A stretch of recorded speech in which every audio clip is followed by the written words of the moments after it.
네, 성경 말씀 보겠습니다. 성경 말씀은 신약 성경 누가복음 7장 37절에서 39절 그리고 요한복음 12장 1절에서 3절 말씀입니다. 제가 읽겠습니다. 하나님께서 주신 말씀입니다. 그 동네에 죄를 지은 한 여자가 있어 예수께서 바리새인의 집에 앉아 계심을 알고 향유 담은 옥합을 가지고 와서 예수의 뒤로 그 발 곁에 서서 울며 눈물로 그 발을 적시고 자기 머리털로 닦고 그 발에 입 맞추고 향유를 부으니 예수를 청한 바리새인이 그것을 보고 마음에 이르되 이 사람이 만일 선지자라면 자기를 만지는 이 여자가 누구며 어떠한 자 곧 죄인인 줄 알았으리라 하거늘. 요한복음입니다. 6월절 엿새 전에 예수께서 베다니에 이르시니 이곳은 예수께서 죽은 자 가운데서 살리신 나사로가 있는 곳이라. 거기서 예수를 위하여 잔치할새 마르다는 일을 하고 나사로는 예수와 함께 앉은 자 중에 있더라. 마리아는 지극히 비싼 향유 곧 순전한 나드 한 근을 가져다가 예수의 발에 붓고 자기 머리털로 그의 발을 닦으니 향유 냄새가 집에 가득하더라. 아멘. 시몬이라는 이름을 가진 바리새인이 예수님을 자기 집 식사에 초대를 했습니다. 예수님께서 그와 함께 자리에 앉아서 식사하고 계실 때에 한 여인이 예수님에게 다가왔습니다. 이 여인은 그 마을에서 죄인으로 알려졌던 그런 여인이었습니다. 초대받지 않은 사람입니다. 그런데 예수님이 그곳에 계시다는 것을 알고 찾아왔습니다. 예수님이 뒤로 왔습니다. 예수님의 발곁에 서더니 이 여인이 갑자기 울기 시작합니다. 그 흘린 눈물이 발을 적신 것으로 봐서 아마 통곡을 했을 것 같습니다. 자기 눈물이 예수님의 발을 적시니까 몸을 굽히고 자기 머리카락으로 예수님의 발을 씻었습니다. 그리고 그 발에 계속해서 입을 맞추더니 향유를 붓습니다. 갑자기 일어난 일이었을 겁니다. 모든 사람들이 이게 어떻게 된 거냐 웅성웅성했을 것 같습니다. 이 광경을 지켜보던 사람, 이 잔치의 주인이었던 바리새인 속으로 생각합니다. 만약 이 사람이 이 예수가 진짜 선지자라면 이 여인이 어떤 사람인지 알 텐데, 죄인인 줄 알 텐데 왜 그냥 버려두지? 그런 생각을 합니다. 누가복음 7장 39절에 보면은 이 사람이 만일 선지자라면 자기를 만지는 이 여자가 누구며 어떠한 자 곧 죄인인 줄을 알았으리라. 이 부정한 여인이 자기 몸을 만지면 또 자기가 부정해지니까 선지자라면 그걸 거절했을 텐데, 그리고 이런 무례한 일을 또 소란스럽게 하는 일을 허용하지 않았을 텐데 그런 생각을 했던 것 같습니다. 그런데 이 사건의 결말을 보면은요, 그 생각을 했던 바리새인은 책망을 받습니다. 그리고 예수님께 향유를 부었던 여인이 사죄의 은총과 함께 칭찬을 듣습니다. 예수님께 향유를 부은 여인의 사건, 이와 비슷한 사건이 또 있었습니다. 예수님께서 베다니에 사는 나병 환자 시몬의 집에 가서 식사하실 때의 일입니다. 시몬은 예수님과 굉장히 가까웠던 사람이었던 것 같아요. 예수님을 위해서 잔치를 열었습니다. 이 집에 예수님과 또 친구 관계를 가지고 있었던, 예수님이 다시 살려주셨던 나사로와 그 누이 동생들도 그 잔치에 참여했습니다. 마르다는 부엌에 가서 주방 일을 도왔습니다. 그것을 볼 때 나사로하고도 매우 가까운 그런 집이었을 것 같습니다. 그때 나사로의 동생 마리아가 주방에 가서 일을 돕는 게 아니라 예수님에게 오더니 예수님 발에 향유를 붓습니다. 그리고 자기 머리털로 예수님의 발을 씻었습니다. 그 모습을 본 사람들이 당황했습니다. 특히 가룟 유다가 이렇게 말합니다. 이 향유를 어찌하여 300데나리온에 팔아 가난한 자들에게 주지 아니하였느냐. 300데나리온이니까 굉장히 비싼 값이에요. 요즘으로 하면은 근로자가 1년 동안 하루도 빠지지 않고 일을 해서 모아야 되는 그런 액수입니다. 뭐 근로의 형태가 각각 다르니까 우리가 알 수 없겠지만 그 당시 하루 노동자 품삯이 1데나리온이었으면은 뭐 요즘으로 하면 적어도 몇백만 원 가치는 되지 않았을까 싶습니다. 이거를 팔아서 가난한 사람들을 구제를 하지 왜 이거를 다 부어서 낭비를 하느냐, 그렇게 꾸짖는 거죠.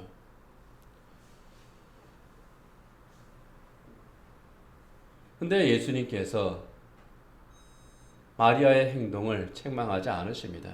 오히려 예수님의 장례를 예비한 귀한 행동이다, 그렇게 칭찬을 해 주십니다. 그 행동을 인정받는 겁니다. 요한복음 12장 7절이야 8절에 보면은 예수께서 이르시되 그를 가만두어 나의 장례할 날을 위하여 그것을 간직하게 하라. 가난한 자들은 항상 너희와 함께 있거니와 나는 항상 있지 아니하니라.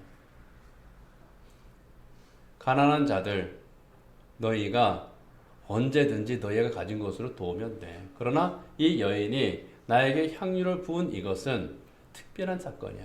특별한 일이야. 인정을 해 주시는 겁니다. 바리새인 시몬의 집에서 향유를 부은 여인도, 이 나병 환자 시몬의 집에서 향유를 부은 마리아도 예수님께서는 그 행동을 인정을 해 주시고 그를 칭찬을 하셨습니다.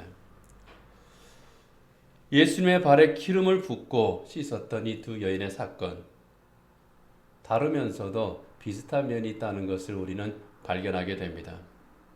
공교롭게도 예수님을 초대한 이 사람들의 이름이 같습니다. 바리새인의 이름도 시몬이고 나병 환자의 이름도 시몬입니다. 이 시몬이라고 하는 이름은 흔한 이름이에요. 마리아라고 하는 이름도 흔한 이름이었고, 그렇기 때문에 우리가 특별한 의미를 부여할 것은 없습니다. 다만 공교롭게도 시몬이었어요. 시몬이라고 하는 이름의 뜻은 듣는다, 그런 뜻입니다. 그리고 나병 환자, 지금 현재 나병이 진행되는 사람이 아니라 나병이 이미 다 나은 그러한 사람이었을 것으로 우리가 봅니다. 그런데 향유를 부은 그 여인들에 대해서는 한 사람의 이름은 밝혀져 있어요. 그렇지만 다른 한 사람의 이름은 밝혀져 있지 않습니다.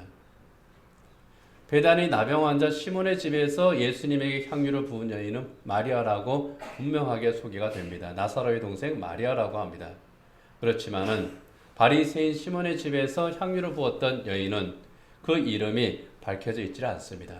우리가 찬송가를 부를 때에 값비싼 향유를 주께 드린 막달라 마리아 본받아서 그렇게 찬송하지만 그 막달라 마리아인지 아닌지 우리는 전혀 모릅니다. 분명하지를 않아요. 막달라 마리아일 것이다 라고 보는 사람도 있긴 하지만은 성경에서 그것을 얘기하고 있지 않기 때문에 우리는 이름 없는 죄인이었던 한 여인, 그렇게만 생각하면 되겠습니다. 그렇지만은 이 사건을 두고 같은 사건이다, 그렇게 혼동하기도 합니다. 분명한 것은 서로 다른 곳에서 다른 때에 다른 사람들에 의해서 일어난 사건이라고 하는 겁니다. 바리새인 시몬이 예수님을 자기 집에 초대했던 때는 예수님의 공생의 사역 초기입니다. 그리고 베다니 나병 환자 시몬의 집에서 잔치를 하신 때는 예수님께서 십자가에 달리시기 일주일 전입니다. 그러니까 시차가 거의 3년 정도 나는 거죠. 그렇기 때문에 우리가 성경을 읽을 때에 어떤 여인이 예수님에게 향유를 부었고 발을 씻어서, 이게 마태복음, 마가복음, 누가복음, 요한복음 다 나오는데 마태복음, 마가복음, 누가복음 비슷한 것 같고 요한복음은 또 다르고, 이게 같은 건가 다른 건가, 그렇게 의심을 가질 필요 없습니다. 다른 사건입니다. 마태복음, 마가복음, 누가복음은 같은 사건, 그리고 요한복음은 다른 사건. 바리새인 집에서 일어난 사건은 예수님 공생의 사역 초기, 그리고 베다니 나병 환자 시몬의 집에서는 예수님이 십자가에 달리시기 일주일 전, 그렇게만 우리가 분명히 알면 되겠습니다. 어떤 면에서 보면은 바리새인이 가졌던 생각이나 가룟 유다가 한 말은 틀린 건 아닙니다. 이 사람이 선지자가 맞다면 이 사건이 있기 전에 예수님께서 기적을 베푸시고 천국 복음을 가르쳐 주시고 하나님의 말씀에 대해서 선포를 하셨거든요. 이 사람이 선지자가 맞다면 향유를 붓는 이 여인이 죄인이라고 하는 것을 모를 리가 없을 텐데 바리새인의 생각이 잘못된 거 아니죠. 그렇게 생각할 수 있습니다. 이 향유를 낭비하지 말고 부어서 허비하지 말고 그것을 팔아서 가난한 사람들을 도와주는 것이 더 나은 일이 아니냐. 가룟 유다의 말도 맞는 말입니다. 상식적인 말이죠. 오히려 이 향유를 부은 두 여인의 행동이 돌발적이고 비상식적인 그런 행동입니다. 그렇지만 어떻습니까? 우리가 볼 때, 일반적으로 볼 때 상식적인 생각과 말을 했던 바리새인과 가룟 유다는요, 책망을 듣습니다. 오늘은 바리새인이나 가룟 유다를 주목하는 그런 날은 아니고 두 여인에게 우리가 초점을 맞추기 때문에 거기에 대해서 깊은 말씀을 드리지는 않겠습니다. 바리새인이 예수님을 초대한 자리에 찾아왔던 이 여인, 초대받지 못한 손님이었을 가능성이 큽니다. 예수님께서 바리새인의 집에 있다고 하는 소식을 듣고 이 여인이 찾아왔거든요. 그렇지 않다고 해도 이 여인을 부르지 않았을 거예요.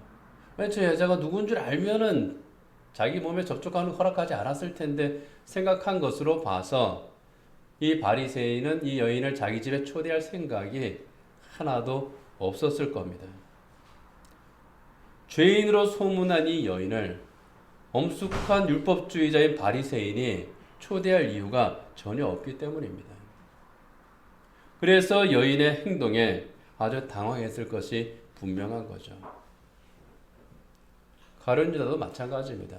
굉장히 현실적인 성향의 가룟 유다였기 때문에 이거는 낭비지 이런 생각을 가질 수밖에 없는 겁니다. 그렇지만 예수님은 이 두 여인의 행동 서로 달라요. 분명히 그 현장도 다릅니다. 동기도 다릅니다. 그렇지만 같은 행동을 했습니다. 여기에 대해서 예수님께서 높이 평가하신 이유, 오늘 우리가 그것을 함께 생각해 보기를 원합니다. 바리새인의 집에서 예수님에게 향유를 부은 여인, 향유를 붓기 전에 했던 행동이 있습니다. 그것은 예수님 앞에서 울었다는 거죠. 아주 통곡을 하면서 눈물을 흘렸습니다. 눈물로 예수님의 발을 적셨고 자기 머리털로 예수님의 발을 닦았습니다. 예수님의 발에 입을 맞추고 그 후에 향유를 부었습니다. 이것은 예수님에 대한 최대의 감사와 존중의 표시입니다. 예수님 앞에 딱 서니까 감사가 여기서 막 넘치는 거예요. 그래서 막 눈물이 흘러나오는 겁니다. 예수님에게 자기가 가질 표현할 수 있는 최대의 존중의 표현, 존경의 표현을 예수님에게 드리는 겁니다. 이것을 예수님께서 아시죠. 예수님께서는 여인의 행동을 못마땅하게 생각하고 있는 바리새인을 향해서 이렇게 말씀하십니다.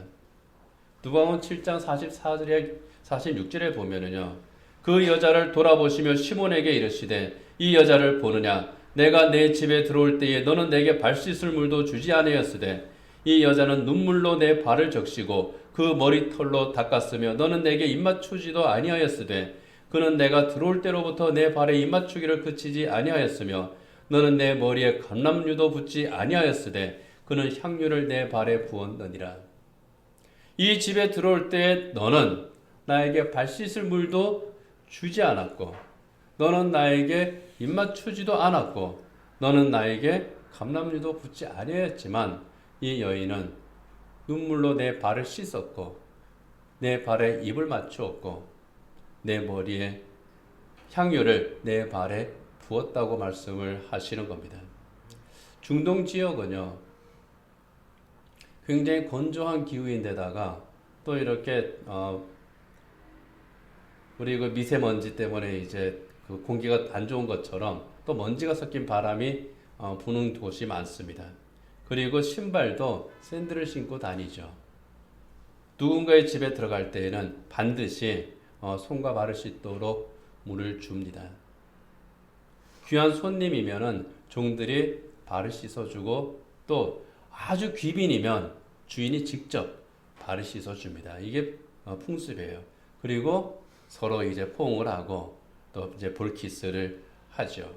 그런데 예수님에게는 발을 씻을 물도 주지를 않았다는 겁니다.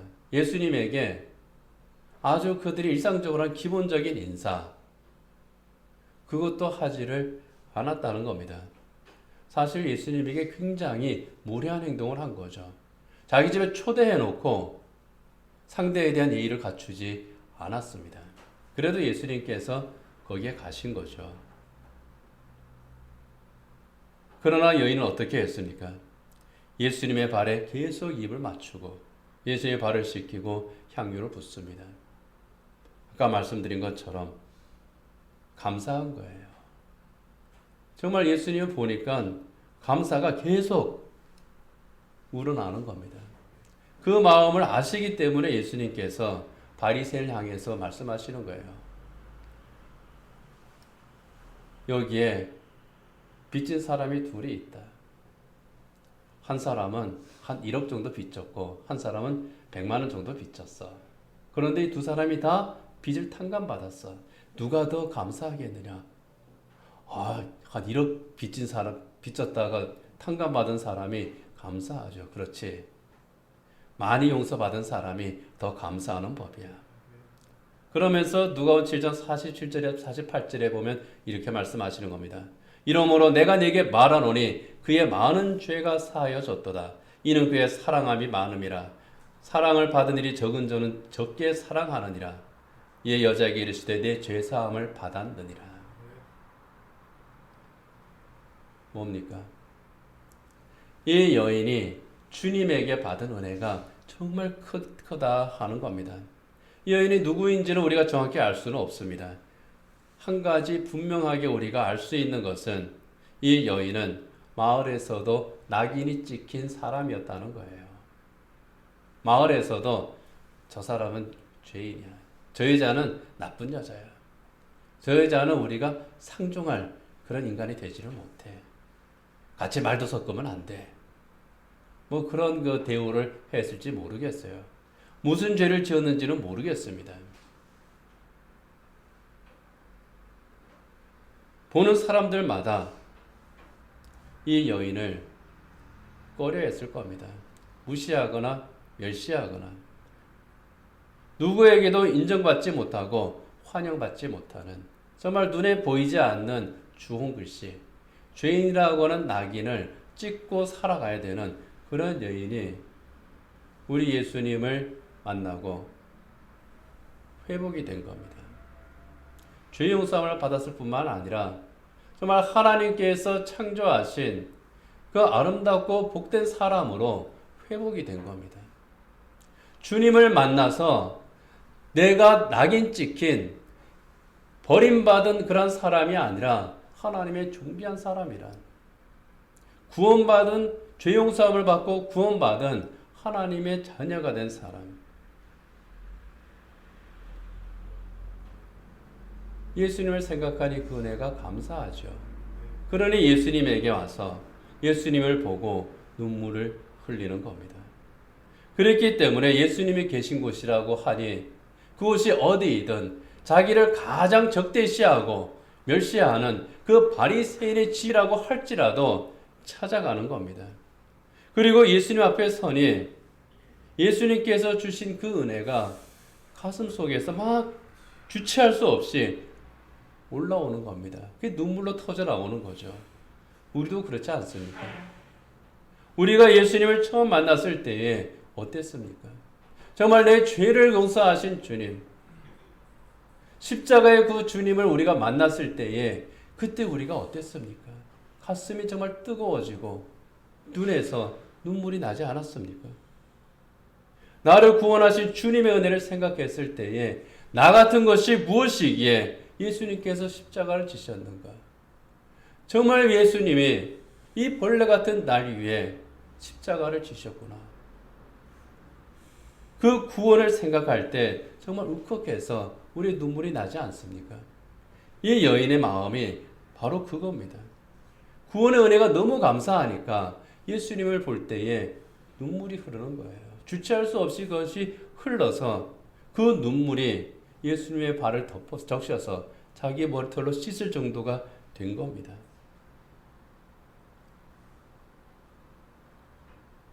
그 마음으로 예수님의 발에 향유를 붓는 겁니다. 그 부을 때에 아깝지가 않죠. 그 당시에 향유는 여인들이 가지고 있었던 가장 소중한 것이라고 합니다.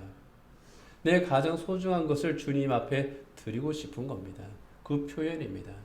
감사와 사랑과 존경과 헌신.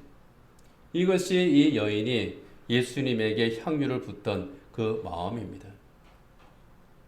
나의 가장 귀한 것, 나의 모든 것을 내 죄를 용서하시고 나를 구원하신 내 주님에게 드립니다. 그런 신앙 고백적인 행동이 향유를 부은 여인의 행동이었습니다. 사죄 은총에 대한 감사였고 내 모든 것을 드리는 헌신이었습니다. 이것을 우리 주님께서 아시는 거죠. 이것을 주님께서 인정을 하시는 겁니다. 그래서 이 여인의 행동, 앞으로 모든 사람들이 다 알게 될 것이다. 이것을 기록해서 다 알게 될 거다. 말씀을 하시는 겁니다. 베다니에서 예수님의 발에 향유를 부은 마리아의 행동도 같은 맥락입니다.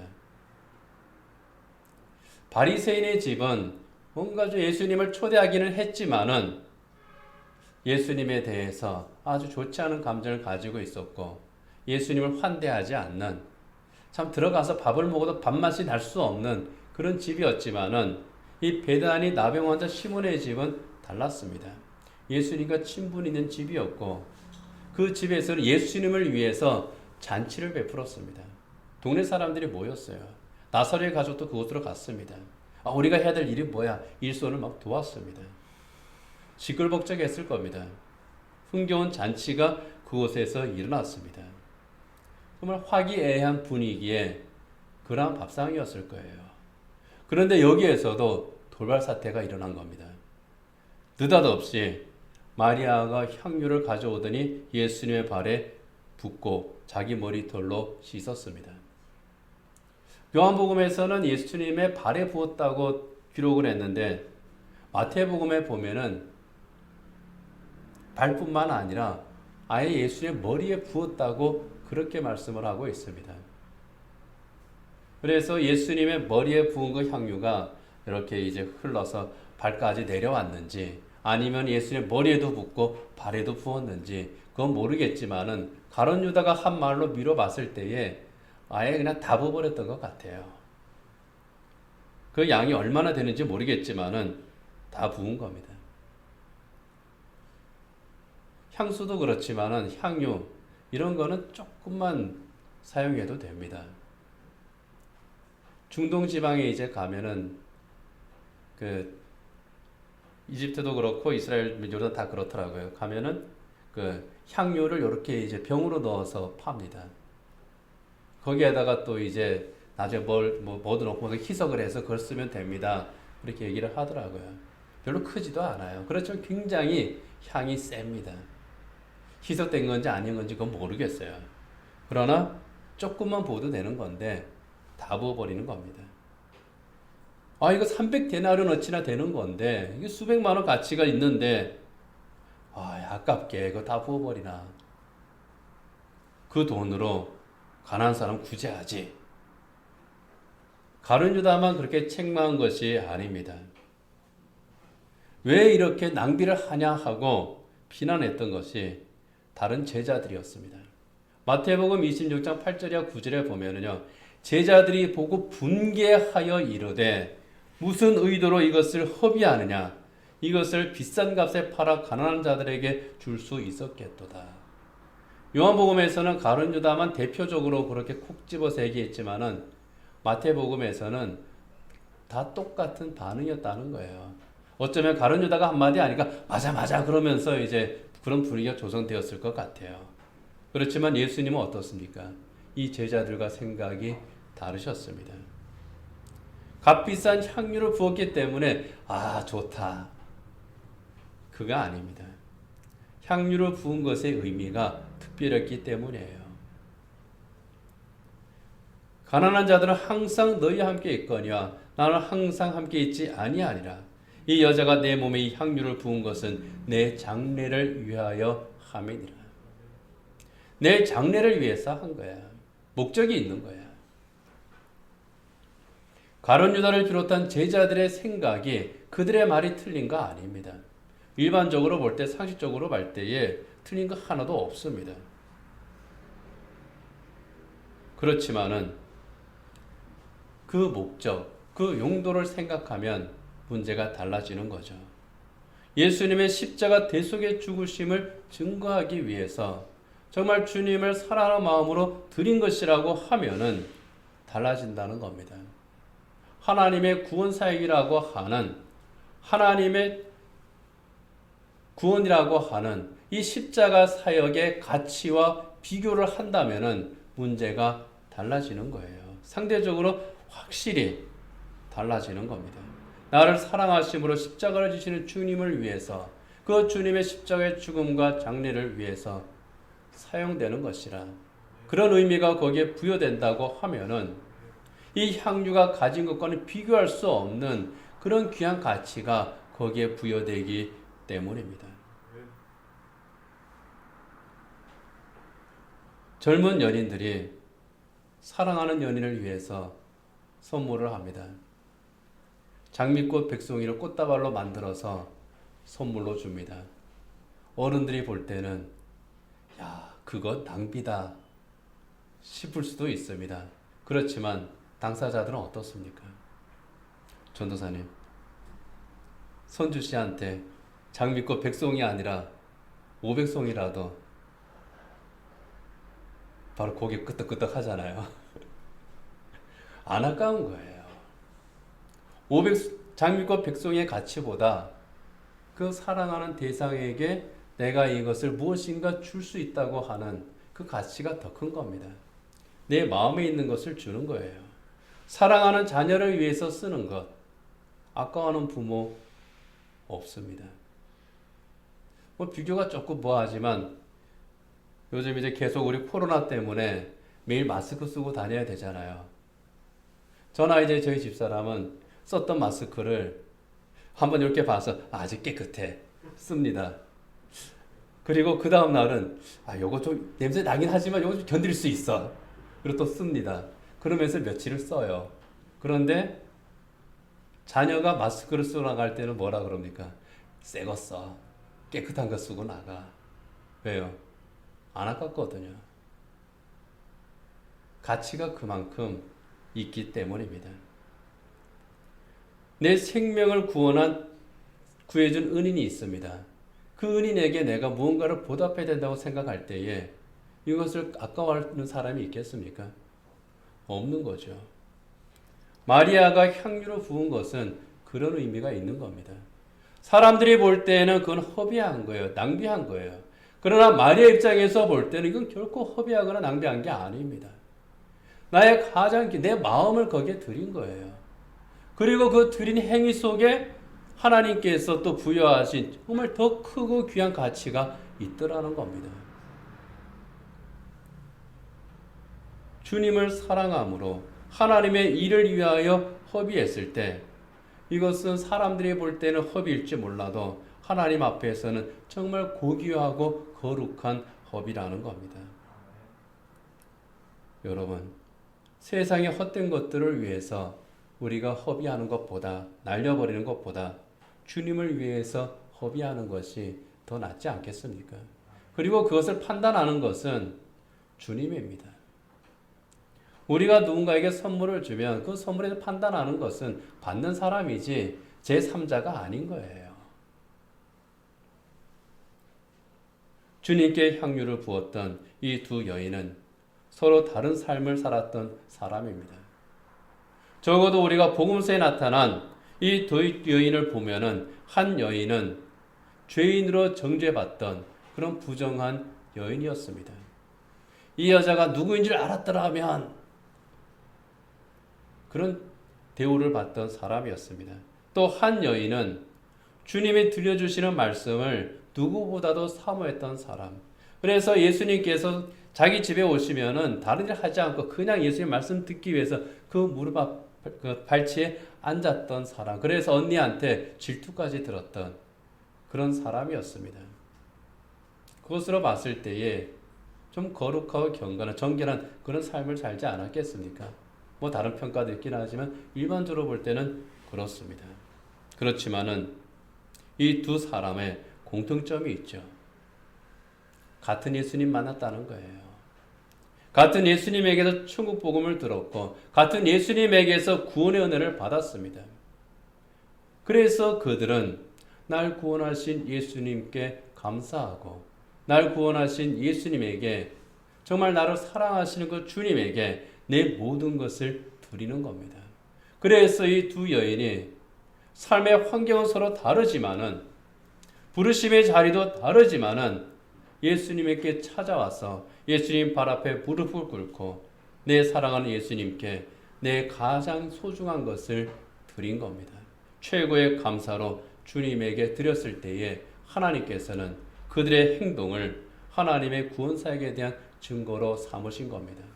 죄인인 여자를 통해서는 그 어떠한 죄인이든지 그가 어떤 사람이든지 우리 예수님을 만났을 때 예수님을 통해서 죄사함을 받고 구원받는 사죄의 은총의 증거가 되게 하셨고 마리아를 통해서는 예수님의 십자가를 예비하는 귀한 도구로 삼으신 겁니다. 십자가의 길을 예수님을 만난 이 두 여인입니다. 그러나 서로 다른 곳에서 이들이 서로 다른 형식의 향유를 부었지만은 그 향유는 같은 신앙 고백의 향유가 되었습니다. 우리도 서로 다르죠. 정말 다릅니다. 같은 교회에서 우리가 예배하지만은 생긴 것도 다르고 나이도 다르고 삶의 현장도 다르고 성격도 다르고 살아가는 방식도 다릅니다. 그렇지만은 이 여인들이 같은 예수님을 만난 것처럼 우리도 같은 예수님을 만났습니다. 이 여인들이 같은 은혜를 받은 것처럼 우리도 같은 은혜를 받았고 이 여인들이 같은 구원을 받은 것처럼 우리도 같은 구원을 받았습니다.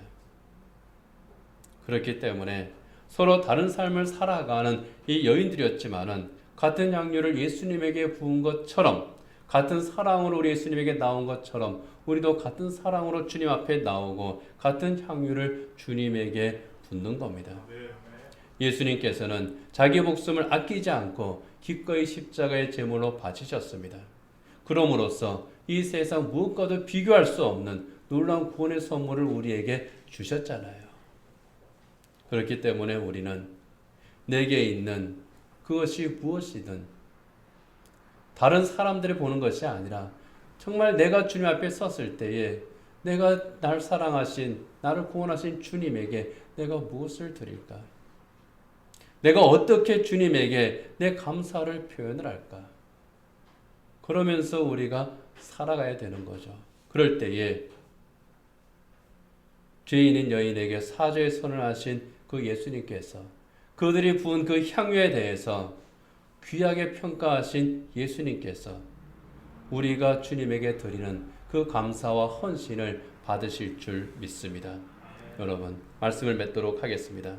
여인들이 예수님의 발에 향유를 부은 것은 다릅니다. 그렇지만 같은 신앙 고백적인 행동이었습니다.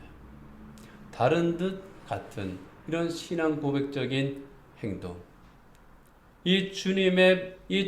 그렇게 주님을 사랑하는 똑같은 마음으로 우리가 주님 앞에 감사하며 헌신할 때에 그러한 성도들의 삶 또한 다른 듯 같은 신앙 고백의 삶일 줄 믿습니다.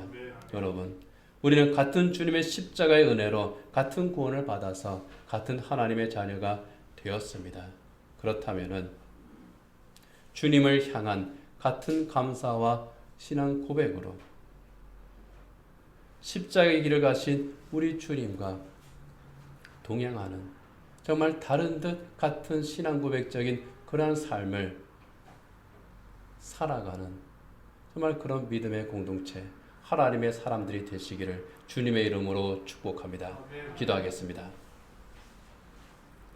하나님 아버지, 서로 다른 삶의 현장에서 서로 다른 환경에서 우리 주님을 만나고 주님의 부르심을 받은 여인들이었습니다. 사람들에게 죄인으로 낙인을 찍힌 여인이었고 주님의 말씀을 사모하는 여인이었습니다. 그렇게 서로 달랐지만은 같은 주님을 만났고 같은 주님에게서 사죄의 은총과 구원의 은혜를 입었습니다. 같은 주님을 사랑을 했고 주님에게 함께 감사했습니다. 그 표현이 향유를 주님에게 부은 것으로 나타났습니다. 그들이 그렇게 다르지만은 같은 신앙 고백을 한 것처럼 우리 또한 서로 다르지만 같은 신앙 고백으로 주님 앞에 나오고 가장 소중한 것을 나에게 주신 주님에게 우리 또한 내 소중한 것을 드리는 신앙 고백적인 삶을 살게 하여 주시옵소서. 사람들의 평가는 서로 다르지만 주님의 평가는 그들과 또한 다를 줄 압니다. 주님께서 인정해 주시고 주님께서 기뻐하시고 주님께서 받아주시면 그것만으로 정말 감사할 수 있는 그런 삶을 또한 저희들이 살아가게 하여 주시옵소서. 그렇게 주를 사랑하며 주께 감사하며 주께 헌신하며 살아가는 자 우리 주님께서 향유를 부은 여인들을 인정하시고 그들을 통해서 하나님의 귀한 일을 하신 것처럼 주께 드리는 주께 감사하며 헌신하는 하나님의 자녀들을 통해서 하나님의 놀라운 구원 계획들을 또한 이루어 주시고 저들을 통하여 영광 받아 주시옵소서. 예수님 이름으로 기도드립니다. 아멘.